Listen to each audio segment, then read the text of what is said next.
ಶ್ರೀಕೃಷ್ಣ ಪರಬ್ರಹ್ಮಣೇ ನಮಃ. ಶ್ರೀ ಮುಕುಂದಮಾಲಾ ಸ್ತೋತ್ರ 37ರಿಂದ 40. ಅನಂತ ವೈಕುಂಠ ಮುಕುಂದ ಕೃಷ್ಣ ಗೋವಿಂದ ದಾಮೋದರ ಮಾಧವೇತಿ ವಕ್ತುಂ ಸಮರ್ಥೋಪಿ ನ ವಕ್ತಿ ಕಶ್ಚಿತ್ ಅಹೋ ಜನಾನಾಂ ವ್ಯಸನಾಭಿಮುಖ್ಯಂ. ಅನಂತ ವೈಕುಂಠ ಮುಕುಂದ ಗೋವಿಂದ ದಾಮೋದರ ಮಾಧವ ಮೊದಲಾದ ನಾಮಗಳನ್ನು ಉಚ್ಚರಿಸಲು ಸಾಧ್ಯವಿದ್ದರೂ ಜನರು ಹೀಗೆ ಮಾಡುವುದಿಲ್ಲವಲ್ಲ. ಅವರ ಲೌಕಿಕಾಸಕ್ತಿಗೆ ಏನೆಂದು ಹೇಳೋಣ. ಧ್ಯಾಯಂತಿ ಯೇ ವಿಷ್ಣುಂ ಅನಂತಂ ಅವ್ಯಯಂ ಹೃತ್ಪದ್ಮ ಮಧ್ಯೆ ಸತತಂ ವ್ಯವಸ್ಥಿತಂ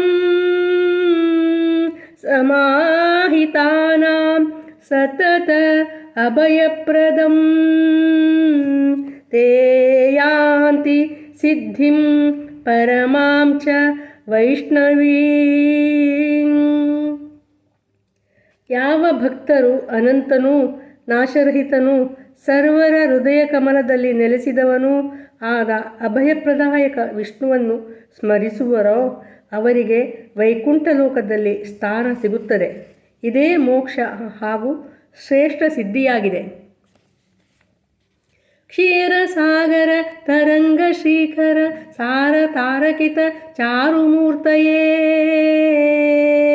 ಭೋಗಿ ಭೋಗ ಶಯನೀಯ ಶಾಯಿನೇ ಮಾಧವಾಯ ಮಧುವಿದ್ವಿಷೇ ನಮಃ.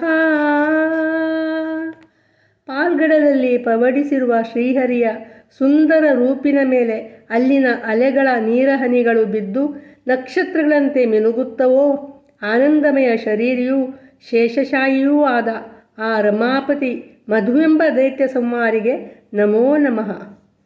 ಯಸ್ಯ ಪ್ರಿಯೋ ಶ್ರುತಿಧರೌ ಕವಿಲೋಕವೀರೌ ಮಿತ್ರೇ ದ್ವಿಜನ್ಮವರ ಪದ್ಮಶರಾವಭೂತ ತೇನ ಅಂಬುಜಾಕ್ಷ ಚರಣಾಂಬುಜ ಷಟ್ಪದೇನ ರಾಜ್ಞಾ ಕೃತಾಕೃತಿರಿಯಂ ಕುಲಶೇಖರೇಣ.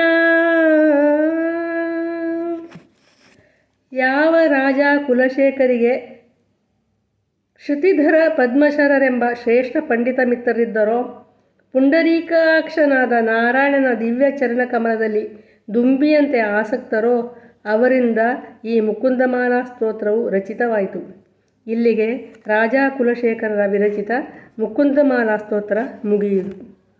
ಶ್ರೀಕೃಷ್ಣಾರ್ಪಣಮಸ್ತು.